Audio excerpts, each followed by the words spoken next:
Nakikiramay po ako sa pagkawala ng asawa niyo. Masakit para sa amin ang pagkawala niya. Kailan pala namin makukuha yung mga ipapamana niya sa amin? Ipaprocess pa po namin yun, ma'am. I-update na lang po namin kayo. Sige po, attorney. Sakit ng pagkawala niya. Nay, tignan mo, may medal ako. Ano namang paki ko dyan? Di ka ba proud sa akin? Hindi. At wala akong paki sa'yo. Iniwan ka na ng tatay mo, di ba? Kaya pwede ka na umalis dito. Bakit ka ba ganyan sa akin, Nay? Huwag mo nga akong matawag-tawag na nanay dyan. Kadiri. Hindi kita anak. Ang nanay mo, wala na. Malandi kasi. Nay, gutom na ako. Ay, gutom na baby ko. Wait lang, mag-order ako ng steak for you, ha? Yay! Steak, my favorite! Ampun lang pala ako. Nasaan na yung totoo ko, nanay?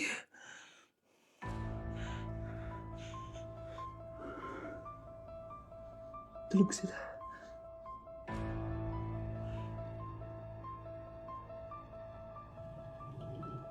Nasaan na yun?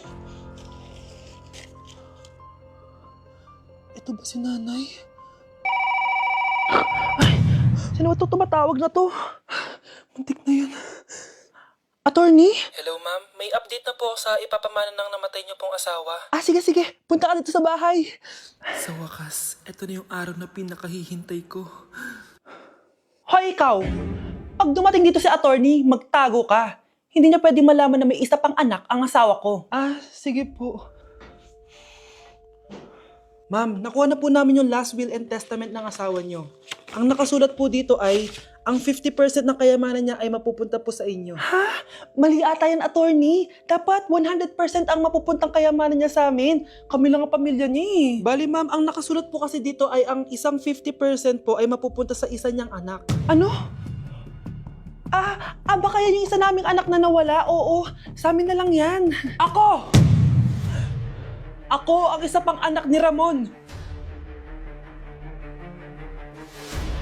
Mga anak, wala ba kayong mga assignment, ha? Ay, nakauwi na din. Mag-grow a garden muna ako. Wow! Magtatanim ako ng candy blossom para yumaman ako. Aba! Kakauwi lang ay padagadang naatupag ah. Wow, ang ganda naman ng garden nila. Hindi ako papatalo. Maglalaro ka din yan? Gaya-gaya ka. Mas maganda naman yung garden ko kaysa sa'yo. Ganon. Wait lang. Nakakainis ka! Ninakaw mo yung mga fruits ko! Mas mayaman na ako sa'yo ngayon. Nascam ako! Ayun na nga ba yung sinasabi ko eh. Manda kayong dalawa sa akin, ha? Kukunin ko muna to. Mag-aaway pa ka sa grow a garden na yan. Ba't di kaya kayo mag-grow a garden sa labas? Ayan ang grow a garden na gusto ko. Kung gusto nyo pa bumalik to, tapusin nyo yan, ha? Sige po, Nay. Okay class, magdi-discuss ako. Makinig kayo sa akin ha. Oh, grabe. Ang ganda ko talaga. Masaya na naman siya oh. Manda ka sa akin. Ma'am, di ba po bawal mag-makeup kapag oras ng klase? Si Scarlett kasi nagbe-makeup po. Lu, pero pag ikaw pwede? Basto. Ay oo, mamaya na yung makeup na yung Scarlett ha? Makinig ka sa akin. Di na siya makakapag-retouch. Okay class, dalawa ang naka-perfect sa exam natin. Si Cheska, expect ko naman na perfect ako eh. At si Scarlett. Perfect din ako. Talagang nilalabanan ako ng babaeng to. Patingin na test paper mo. Ma'am, di ba wrong spelling is wrong? Mali yung pneumonia niya oh. Walang P sa una. Ha? Ay, oo nga. Kulang ng P. Hindi ka na perfect, Scarlett, ha? Ayan, ako na ulit ang highest dito sa klase. Kontrabida talaga tong si Samantha sa buhay ko. Bakit di nagre-reply yung jowa ko? Saan na ba yun? Tagal naman ni Scarlett. Saan na kaya yun? Hi, Miguel. Oh, Samantha, samahan mo naman ako sa kantin. Libre kita. Di pwede. Hinihintay ko yung jowa ko. Ha? Nasaan na ba yun? Yay! Sasamahan mo ako!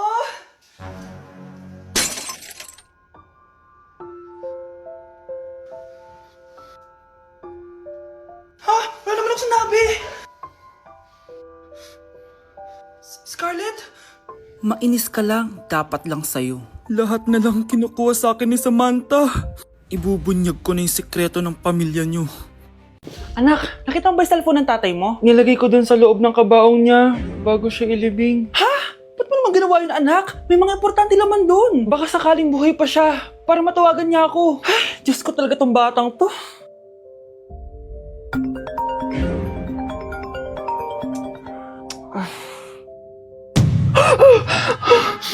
Matawag si tatay. Nay, kailangan natin pumunta sa sementeryo. Tumawag sa akin si tatay. Anak, pwede ba? Wala akong oras makipagbiruan sa'yo. Marami pa akong tatapusin trabaho. Pero nay, Pag di ka pa tumigil, kukunin ko yung cellphone mo. tay, sumagot ka. Alam kong buhay ka. Sa lahat ng pwede kong makita, ikaw pa talaga. Jessica, tinatawagan ko lang tatay ko. Nababaliw ko na talaga, no? Patay na tatay mo, di ba? Baliw. Hindi, buhay siya. Ito tandaan mo. Kapag hindi ka pa tumigil sa kabaliwan mo, susunod ka na sa tatay mo. Sinabihan akong baliw ni Jessica tapos sinaktan niya ako. Totoo naman, di ba? Nabuhay ka. Anak, nabalitaan mo na ba? Ha? Ang alin, Nay? Patay na si Jessica. Natagpuan siyang walang buhay dyan sa may ilog. Ano? Ay, Diyos ko, kawawang bata. Tay, sumagot ka na please. Ikaw! Ikaw ang pumatay sa anak ko! Ano? Eh, siya nga to ng away sa akin eh. Ikaw ang huli niyang kasama. Tandaan mo to. Isusunod kita sa tatay mo. Tay, hindi ko na alam gagawin ko. Sinisisi ako ng nanay ni Jessica sa pagkamatay ng anak niya. Natatakot ako. Anak, yung nanay ni Jessica. Oh, bakit, Nay? Pinatay daw. Binitin sa may puno. Ano? Nakakatakot na dito sa barangay natin, anak. Sinong pumapatay sa kanila? Nay, may tao. Sino po sila? Magandang araw po. Ako po si Detective Jason. Ako ang may hawak sa investigation case sa pagkamatay ni Cheska at ng kanyang nanay. Bakit kayo nandito? Dahil dito.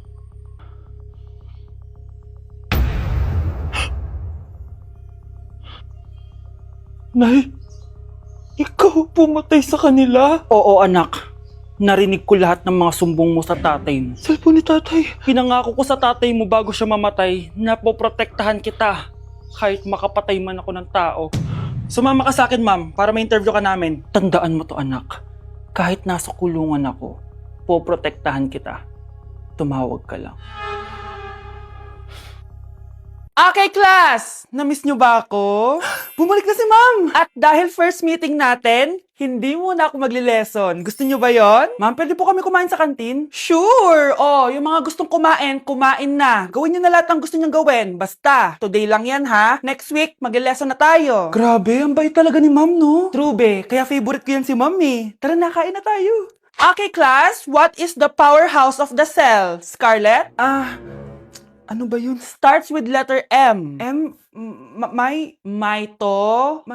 Mitochondria? Very good! Kaya mo naman pala eh. Thank you, ma'am. O, class, mag-e-exam kayo ha. Dinalian ko na to para sa inyo. Lahat ng nasa lesson natin, nandito. Okay, get one and pass. Oo nga, ang dali lang. Makaka-perfect pa ata ako. A few moments later. Okay, time's up. Pass your papers. Wow naman, lahat kayo nakakuha ng high scores. Magaling ka kasi magturo, ma'am. Okay, class, dahil Friday ngayon, gusto ko mag-enjoy kayo sa weekends. Kaya naman, hindi ako magbibigay ng assignment. Yes, thank you ma'am. Makakagala ako. At isa pa, class, malapit na mga anak si teacher, oh. Magli-leave muna ako ng ilang months. Ha? Habang wala ako, si Ma'am Diana muna ang papalit sa akin. Maging mabait kayo sa kanya, ha? Hi, class! Namiss niyo ba ako? At dahil first meeting natin, may surprise quiz kayo. Nandito na naman yung pet peeve ko. Hindi! Hindi! Good morning, class! Bakit ang dami nakadikit sa wall? May ballpen, may walis. Ma'am, uso kasi to. Ididikit mo yung mga bagay gamit yung wall friction. Parang ganito. O, di ba, ma'am? Ano? Wall friction? Hoy! Baka mahulog ka dyan! Diyos ko, mga bata to. Kung ano-ano kasi nakikita nyo sa TikTok na yan eh. Try ko naman tong calculator. Ang saya! Tingnan nyo, dami ng gasgas ng wall, oh. Tanggalin nyo na yan. Kung hindi, i-absent ko kayong lahat. Guys, si ma'am naman na idikit natin sa pader. Hoy! Mangulong niya kayo! Ma'am, huwag kang matakot, ma'am. A few moments later. Hoy! Ibaba niyo ako dito! Guys, dismiss na daw tayo, sabi ni ma'am. Uwian na! Hoy! Isusumbong ko kayo sa principal! Uy, yung crush mo nasa tindahan. Oo nga, tara puntahan natin. Yes? Hi, crush! Magpapaload ka? Ay, hindi. Makikitawag lang ako. Pwede ba? Ah, makikitawag ka? O sige, o. Ay. Hello, ma? Oo, nandito lang ako sa labas. Thank you. May kailangan ka pa? Ay, wala na. Sige, alis na ako. Ingat ka, ah. Sige, bye-bye. Yes! Matawa? Hello? Sino to? Yung future mo.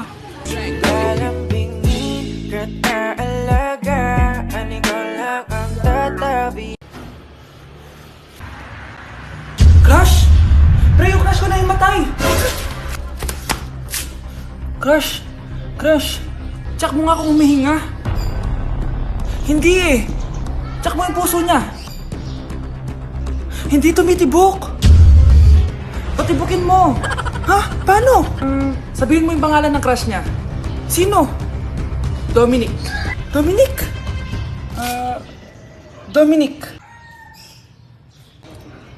Wala pa rin eh. Vince.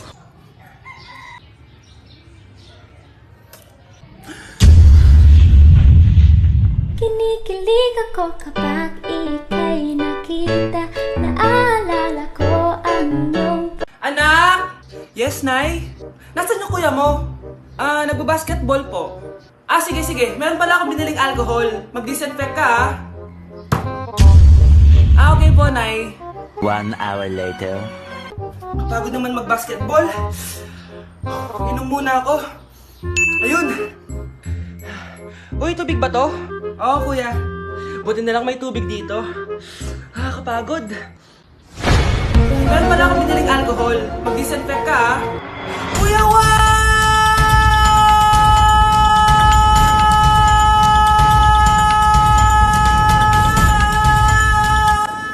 Ang ingay!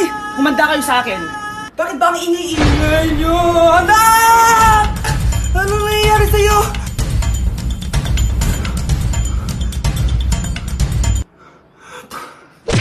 Yun ba yung jowa mo?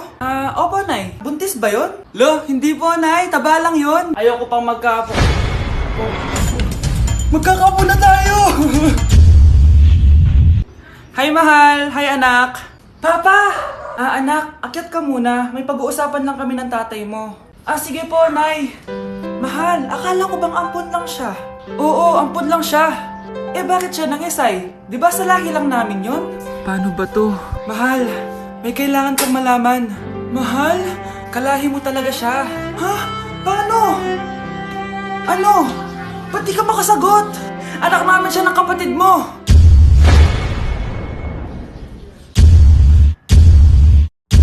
Rosa, paano mo nagawa sa akin to? Ako nga wala akong anak sa labas. Mahal, pasensya ka na. Mahal.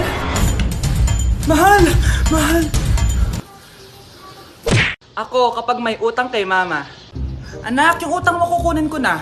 Hala ma, wala pa po akong pera. Ha?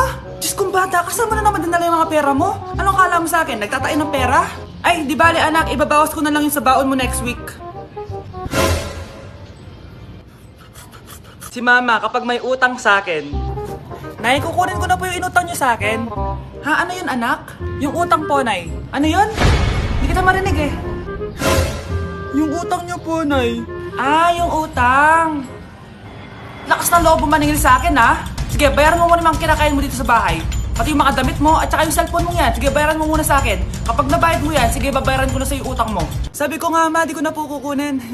Wala nak babayaran. Sige, nak.